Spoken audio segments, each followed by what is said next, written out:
श्री स्वामी समर्थ मंडळी, स्वागत आहे तुमचं आपल्या चॅनलवरती। तर प्रेक्षकांनो, ठरलं तर मग ही मालिका आता खूपच सुंदर होताना आपल्याला दिसते आहे। तर आता पुढील काही येणारे अपकमिंग ट्विस्ट आता आपण जाणून घेऊया आजच्या या व्हिडिओमध्ये। चला तर मग व्हिडिओला सुरुवात करूया। तर प्रेक्षकांनो, आता आपण पाहिलंय की सायली ही रविराज काकांच्या घरी आलेली असते आणि इथेच आता सायलीच्या मात्र असं काही लक्षात येतंय आणि अशा काही गोष्टींचे उलगडे होताना आपल्याला दिसणार।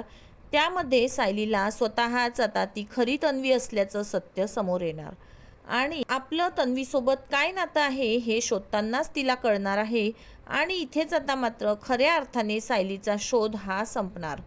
एक ब्रेसलेट हे तिचं सत्य सगळं उघड होणार। आता लहानपणी तिच्या हातामध्ये 2 कडी घातली होती, त्या हातामध्ये जेव्हा ॲक्सिडेंट झाला, ॲक्सिडेंटच्या वेळेला एक कडं प्रतिमाच्या हातामध्ये राहिलं आणि जो काही त्यावेळेला घडलेला इन्सिडेंट आहे त्या इन्सिडेंटपैकी आता एक कडं तिला प्रतिमाच्या इथे सापडतात। सायलीला आता एक कडं प्रतिमा आत्याकडे भेटल्यावर दुसरं कडं हे तिच्याकडे असल्याचं समजताच आपण या सगळ्यामध्ये नक्की आता म्हणजे का आपल्याला सतत आता तन्वीचा आवाज ऐकू येत होता त्याचं कोडं तर उलगडलेलं आहेच, पण हे कोडं उलगडताच अजून एका गोष्टीचा पण उलगडा झालाय आणि त्याच वेळेला इकडे चैतन्याने साक्षीदार म्हणून आता जो कोणी म्हणजे ज्या कॅफेमध्ये साक्षी आणि सचिन हे दोघेजण भेटायचे त्याच कॅफेमधला वेटर हा साक्षीदार म्हणून उभा केलेला आहे आणि त्यामुळे त्या वेटरने जो काही महाभयंकर खुलासा केलाय आणि त्यानंतर सगळेच जण आता चांगलेच गडबडलेत। सचिन किती फ्रॉड आहे आणि तो एका गुन्हेगाराला कशा पद्धतीने मदत करत आहे हे सत्य समोर आल्यावरती मग मात्र आता सचिनची केस ही हलकी झालेली आहे। सचिनची बाजू फारच कमकुवत होत आहे आणि आता इकडे सचिनही चांगलाच गडबडलाय। अस्मिताचा विषय झालाय, पण नक्की काय घडलंय, कसं घडलंय सविस्तरपणे आता आपण पाहूया। तर प्रेक्षकांनो, व्हिडिओ शेवटपर्यंत नक्की बघा आणि चॅनलला सबस्क्राईब केलं नसेल तर नक्की सबस्क्राईब करा। मंडळी, आपल्या एका सबस्क्राईबने आम्हाला खूप मोठं मोटिवेशन मिळतंय, त्यासाठी तुमचे खूप खूप आभार। आता इकडे सचिनचे वकील जेव्हा कोर्टात अर्जुनला काही प्रश्न करण्यासाठी बोलवतात तेव्हा ते अर्जुनची तपासणी घेतात, अर्जुनला काही पुराव्यांबद्दल विचारतात।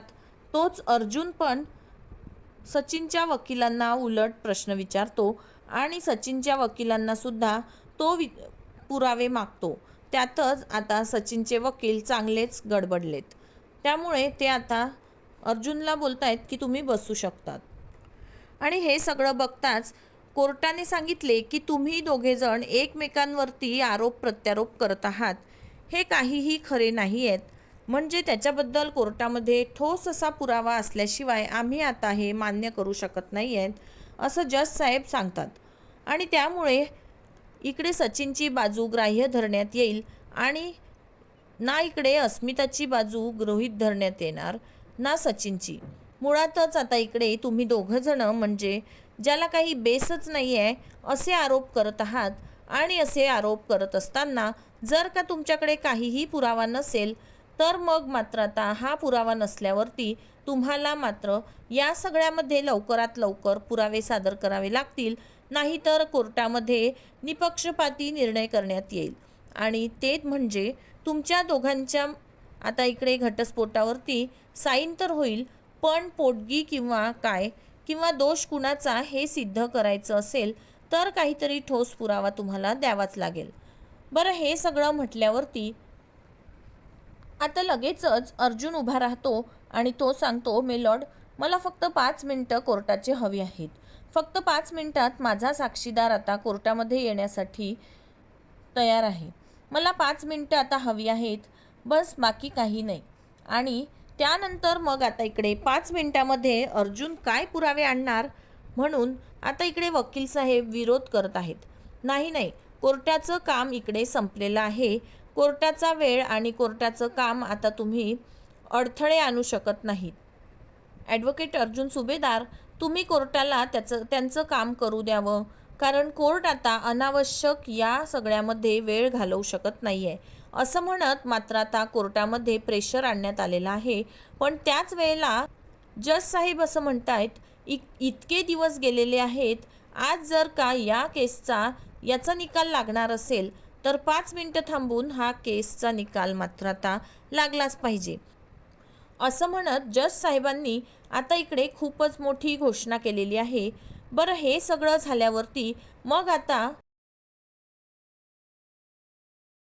लवकरात लवकर तुमचा साक्षीदार बोलवा, जेणेकरून तुमचा साक्षीदार कोर्टात हजर झाल्यानंतर कोर्टाला योग्य तो निर्णय घेता येईल.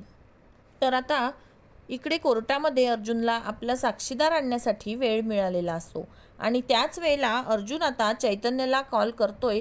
चैतन्य, अरे कुठपर्यंत आला आहेस? लवकरात लवकर येऊन पोहोच आणि आता लवकरात लवकर इकडे मला साक्षीदार हवा आहे. आपल्याकडे वेळ कमी आहे. आता 5 मिनिटं मी मागून घेतलेली आहेत. 5 मिनिटं उलटून गेलेत. सायलीसुद्धा कंटिन्युअसली चैतन्यला कॉल करत आहे आणि चैतन्यला कॉल करून लवकरात लवकर आता कुठे काय आहेत, कुठे पोचलात हे विचारते. आणि त्याच वेळेला वकील मात्र खुश झालेले आहेत.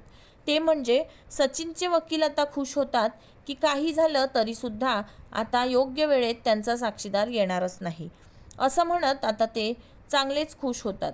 आणि त्यानंतर मग तोपर्यंत चैतन्याची ज्या वेळेला प्रेक्षकांनो एंट्री झालेली असते आणि त्यावेळेला चैतन्य एंटर करत असतानाच मात्र सचिनची चांगलीच भंबेरी उडालेली आहे. सचिन इकडे चांगलाच गडबडलाय आणि त्याच वेळेला चैतन्य सांगायला लागतो, थांबा, मी साक्षीदार घेऊन आलेलो आहे आणि विटनेस बॉक्समध्ये यांना आता घ्या. मुळातच हा आता तोच माणूस आहे ज्या कॅफेमध्ये सचिन आणि साक्षी हे नेहमी जायचे. आता हा त्याच कॅफेचा वेटर आहे. त्याचा जो काही साक्षीदार आहे त्याची साक्ष खूपच महत्त्वाची आहे आणि या साक्षीदाराची साक्ष खूपच महत्त्वाची ठरणार असते. आता तो साक्षीदार ज्या पद्धतीने सगळा घटनाक्रम सांगतो, कशा पद्धतीने आता इकडे साक्षी आणि हे दोघेजण, साक्षी आणि सचिन यायचे आणि सगळा प्रकार सांगत हे दोघेजण हॉटेलला 1-2 वेळा राहिले सुद्धा होते. आता ज्या वेळेला सगळं सांगण्यात आलेलं आहे त्याच वेळेला मात्र आता इकडे सचिनच्या विरोधात आणि त्यानंतर मग आता इकडे वकील सांगायला लागतात, कशावरून हा पुरावा मॅनेज केलेला नाही आहे? साक्षीदाराला काही अर्थ नाही आहे. काहीतरी भक्कम पुरावा तर आता पाहिजेच आहे ना. भक्कम पुरावा नसेल तर मात्र ही केस आता इकडे पूर्णपणे क्लोज होईल. आणि त्याच वेळेला मग आता इकडे अर्जुन सांगायला लागतो, भरभक्कम पुरावा पाहिजे आहे ना तुम्हाला. भक्कम पुरावा म्हणजे हॉटेलचं CCTV फुटेज चालेल? हॉटेलचं CCTV फुटेज तुम्हाला काफी आहे ना, असं म्हणत त्यांनी आता CCTV फुटेज दाखवल्यावरती कोर्टामध्ये जज आता सचिनच्या विरोधामध्ये निर्णय देतात आणि सचिनला मात्र आता इकडे पोटगी देण्यासाठी सांगितलेलं आहे, ते म्हणजे अस्मिताला. आणि सचिन आता चांगलाच गडबडलाय. पोटगी यावरती अर्जुन सांगायला लागतो, हो, पोटगी म्हणजे खरं तर अस्मिता ताईला या सगळ्याची काहीच गरज नाही आहे. आम्ही तिला सांभाळण्यासाठी समर्थ आहोत. पण तुझं मूल जे आता अस्मिताईकडे आहे ना, त्या मुलाच्यासाठी तरी तुला पोटगी द्यावीच लागणार आहे. आणि खरं तर आम्हाला पोटगी वगैरे काहीच नको होती, पण तू जे काही घाणेरडे आरोप केले आहेस ना आमच्यावरती आणि आता अस्मिताईवरती, त्यासाठी ही शिक्षा फारच कमी आहे आणि ही शिक्षा तुला मिळालीच पाहिजे. आणि असं म्हटल्यावरती मात्र आता जज साहेब सांगायला लागतात, या सगळ्यांमध्ये आता सचिन दीक्षित हे दोषी मानण्यात येत आहेत. अस्मिता रडायला लागते. आत्तापर्यंत तिच्यावरती लावलेली सगळे खोटे आरोप आणि त्यानंतर सचिनकडून भरभक्कम महिन्याची पोटगी आता देण्यासाठी इकडे बरोबर रीतीने सांगण्यात येत आहे आणि सचिनला तयार करण्यात येत आहे. सचिनच्या विरोधात केस गेलेली असते. सचिनचे वकील पण काहीच करू शकत नाही आहेत. आणि त्यानंतर अर्जुन सांगतो, आम्हाला याच्याकडून पोटगी बिटगी काही नकोय. मला फक्त आता इतकंच सिद्ध करायचं होतं की माझी अस्मिताई आणि चैतन्य हे भाऊ बहिणीसारखे आहेत. त्यांच्यावरती असले घाणेरडे आरोप केल्यामुळे आम्हाला खूपच राग आलेला होता आणि म्हणून फक्त पोटगीचं आम्ही बोललो होतो. आम्हाला पोटगी बिटगी या सगळ्या माणसाकडून काहीच नकोय. अस्मिताईला सांभाळायला, तिला भक्कम पायावरती उभं करण्यासाठी आम्ही समर्थ आहोत, असं म्हणत अर्जुनने पोटगी नाकारत सचिनच्या नाकावर टिचून आता मात्र इकडे अस्मिताईला न्याय मिळवून दिलेला असतो. पण न्यायालय सांगायला लागतं, तुम्हाला जरी पोटगी नको असली तरी अस्मिताचं आणि सचिनचं जे बाळ आहे त्यासाठी दर महिन्याला सचिनने अस्मिताला 50,000 रुपये द्यावेत आणि सचिनची आता चांगलीच तारांबळ उडते. स्वतःलाच खायला पैसे नाहीये, घर आईवडिलांचं विकायला निघालंय आणि आता त्याला 50,000 रुपये पोटगी द्यावी लागणार आहे. मग काय, सचिन आता चांगलाच चिडलाय. अस्मिताला न्याय मिळालाय, सगळेजण आता घरी येतात. तर आता दुसरीकडे महिपत शिखरेच्या घरी आपल्याला पाहायला मिळतं सर्वच जण महिपत शिखरेच्या नावाचा जयघोष करत असतात. महिपत बाबा की जय, महिपत बाबा की जय असं म्हणत आता तिथे सर्व भक्तजण जमलेले असतात. प्रत्येक भक्त आपले प्रश्न महिपत शिखरेसमोर मांडत असतात. तर त्यातील एक जण म्हणू लागतो, महिपत बाबा, मी तुम्हाला शरण आलोय. गेली 2 वर्ष मी जेलमध्ये होतो. आता मला या सगळ्यातून, या पापातून सुटका हवी आहे. मी काय करू सांगा ना. तर दुसरा भक्त म्हणू लागतो, मला दारूतून सुटका हवी आहे. मी काय करू सांगा. आता महिपत शिखरे सगळ्यांचे प्रश्न ऐकून घेतात आणि त्यानंतर म्हणतात, मी तुम्हाला काय मार्ग दाखवणार, मी तुम्हाला काय सल्ला देणार.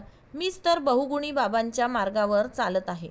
मग तुम्ही सुद्धा त्यांचा सल्ला घ्या, तुम्ही सुद्धा त्यांची दीक्षा घ्या आणि तुम्ही सुद्धा त्यांच्या मार्गावरच चाला. तर त्यातील एक भक्त म्हणू लागतात, परंतु त्यांनीच तर आम्हाला सांगितलंय की तुम्हीच आमचं कल्याण करणार आहात, तुम्हीच आम्हाला मार्ग दाखवणार आहात. तर महिपत शिखरे असं म्हणतात की हा बहुगुणी बाबांचा मनाचा मोठेपणा झाला, पण मी काही त्यांच्या शब्दाच्या बाहेर नाही.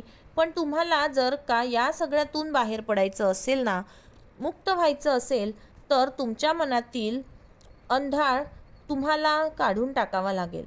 तुमच्या मनातील अंधार तुम्हाला काढून टाकावा लागेल. नकारात्मक शक्ती काढून टाकावी लागेल. मनाला शांत करावं लागेल, एकदम शांत, की त्यातूनच तुम्ही परमेश्वरापर्यंत पोहोचू शकता. तर आता ते महिपत शिखरेंना प्रश्न करतात, म्हणतात, म्हणजे नेमकं आम्हाला काय करावं लागेल. तर महिपत शिखरे आपल्या माणसाला काहीतरी सांगतात, त्यावेळी तो तिथून निघून जातो. तर दुसरीकडे आता इकडे ठरल्याप्रमाणे सुभेदारांकडे प्रतिमा आत्या सायलीला न्यायला आलेली असते. सायली, चल, तुला तुला मी न्यायला आलेली आहे. आणि त्यानंतर इकडे सायली खूपच खुश झालेली आहे आणि आता प्रतिमा सांगायला लागते, काय ग कल्पना, नेऊ ना 8 दिवस तुझ्या सुनेला. म्हणजे आता तिच्या नवऱ्याला तर चैन पडणार नाहीच आहे, हे तर मी मान्यच करू शकते.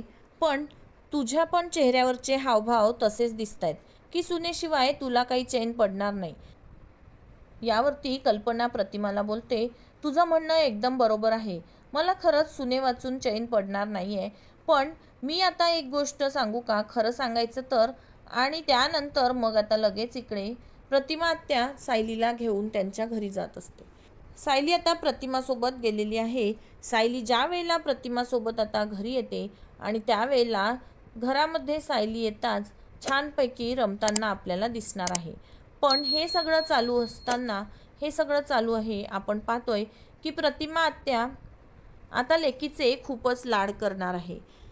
तिला छानपैकी प्रेमाने सगळ्या गोष्टी जुन्या अशा तन्वीच्या सांगणार आणि त्यावरती सायलीसुद्धा तिला आता एक एक गोष्ट विचारत आहे. बरं, या गोष्टी विचारत असताना सायलीला इकडे खूप मोठं सत्य उलगडत चाललेलं आहे की आपण ज्या तन्वीचा आवाज ऐकतोय तो आवाज हाच आहे. अजून इतकंच काय, तर आता तिला अजून बऱ्याचशा गोष्टी इकडे समजत चाललेल्या असतात. प्रतिमा आत्याने एक कॅसेट दिलेली आहे आणि प्रतिमा आत्या बोलताय की ही लहान असताना तन्वीच्या बोबड्या आवाजातली शुभम करोतीची कॅसेट आहे. तर सायली ती ऐकते आणि कॅसेट ऐकल्यावरती सायली चांगलीच गडबडते. सायलीला असं वाटतंय की हा तन्वीचा आवाज म्हणजे आपलाच आवाज तर वाटतोय. सायलीला असं वाटतंय की हा आवाज तिचाच आहे. त्यामुळे ती प्रतिमा आत्यांना सारखेच प्रश्न करत असते. आणि त्याच वेळेला आता इकडे प्रतिमा आत्या सायलीला सांगायला लागते, माहिती का सायली, छोटी तन्वी आहे ना. प्रतिमा आत्या सायलीला सांगतात की ज्या वेळेला आमचा अपघात झाला, गाडीमधून आता तिचं एक ब्रेसलेट, म्हणजे एक बांगडीसारखं ब्रेसलेट होतं ना, ते माझ्याकडेच राहिलं आणि त्यानंतर एक तिच्याकडे होतं. आणि त्यानंतर असं म्हटल्यावरती सायलीला आता आठवण येते की मधुभाऊंच्या इथे गेले तेव्हासुद्धा माझ्या हातामध्ये एक ब्रेसलेट टाईप कडं होतं आणि ती प्रतिमाला सांगते, प्रतिमा आत्या अहो मला ते आता तुम्ही कळं दाखवाल का? प्रतिमा म्हणते, अगं मी ज्या वेळेला आले ना या घरामध्ये आणि त्यावेळेला मी आता ते गाठोडं घेऊन आले होते बघ सुभेदारांच्या घरात, आणि त्याच वेळेला आता इकडे त्याच्यातच ते ब्रेसलेट होतं. मी काय करते माहिती आहे का, आजच्या आज इकडे कल्पनाला कॉल करते. अगं ते तिकडेच राहिलेलं असेल गाठोडं माझं. असं म्हटल्यावरती सायली आता विचार करते, देवा हे काय चाललंय? मी ज्या दृष्टीने विचार करते आहे ती बरोबर आहे का? म्हणजे एकच दिवस आता असा होता की ज्या दिवशी मी आता हरवले आणि म्हणजे मंदिरात आले आणि त्याच दिवशी नेमकं आता यांच्या गाडीचा अपघात झाला अर्जुन सरांच्या वाढदिवशीच, आणि हे सगळं हा सगळा योगायोग तर असू शकत नाही आहे ना. म्हणजे आता नक्की काय झालंय मला खरंच काही कळायला मार्गच नाही आहे. आणि असं म्हटल्यावरती मग आता इकडे लगेचच सायली विचार करते, आणि त्यानंतर आता हे सगळं चालू असताना तिला या सगळ्यामध्ये मात्र आठवायला लागलेलं आहे की बरोबर आहे, जे काही आता मी विचार करते ना ती गोष्ट एकदम बरोबर आहे. आणि या सगळ्यामध्ये आता त्याच दिवशी एकाच दिवस कसा काय शक्य होऊ शकतो? नाही नाही, काहीतरी गडबड आहे. मला हे सगळं आता इकडे बोलायला पाहिजे जे मधुभाऊंच्या सोबत जेव्हा मी बोलेल ना त्याच वेळेला अनेक गोष्टींचे उलगडे मला आता होणार. आणि असं म्हणत मात्र आता ती मधुभाऊंकडे जायला निघते, पण त्याच वेळेला प्रतिमा तिला थांबवते. आज रात्र खूपच झालेली आहे आणि तू कुठेच जाऊ शकत नाही आहेस. आज नको जाऊस, हे बघ मधुभाऊंना भेटायचं ना तर आपण उद्या जाऊया की. असं म्हणत अचानक तुला आता मधुभाऊंकडे जायची इकडे काय गरज पडली असं ती विचारायला लागते.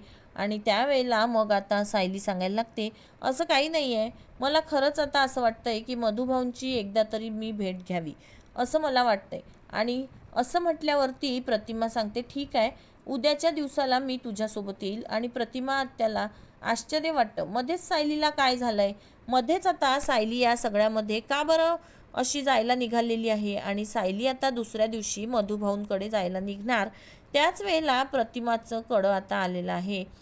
आणि प्रतिमाचं कडं आल्यावरती ती इकडे सायलीला ते कडं दाखवते सायलीला बांगडी दाखवल्यावरती सायली आता म्हणायला लागते, प्रतिमा त्या अहो हेच तर आहे ना, हीच तर आता ती बांगडी आहे जी माझ्याकडे पण आहे. आश्रमामध्ये मी ज्या वेळेला गेले होते त्यावेळेला ही बांगडी माझ्याकडे होती. प्रेक्षकांनो, एकाच झटक्यात आता मात्र इकडे प्रतिमा आणि सायली यांच्या दोघींच्या समोर तरी हे सत्य सगळं आलेलं आहे आणि एका झटक्यात या सगळ्या गोष्टी सॉल्व्ह झालेल्या असतात. प्रतिमा आणि सायली यांना आता सायलीच खरी तन्वी असल्याचं सगळं सत्य समोर आलंय. आणि त्यानंतर खऱ्या अर्थाने मालिकेतला जबरदस्त टर्निंग पॉईंट आता सगळ्यांसमोर येणार. कसं येणार, सगळं काही कसं घडणार, काय घडणार, आता येणाऱ्या पुढील भागांमध्ये आपल्याला कळणारच आहे. तर प्रेक्षकांनो, असेच नवनवीन ट्विस्ट जाणून घेण्यासाठी आपल्या मराठी सिरियल घर या यूट्यूब चॅनलला लाईक, शेअर आणि सबस्क्राईब करायला विसरू नका. भेटूया लवकरच पुढील एका नवीन व्हिडिओसोबत. तोपर्यंत सगळ्यांनी काळजी घ्या आणि सगळ्यांना श्री स्वामी समर्थ.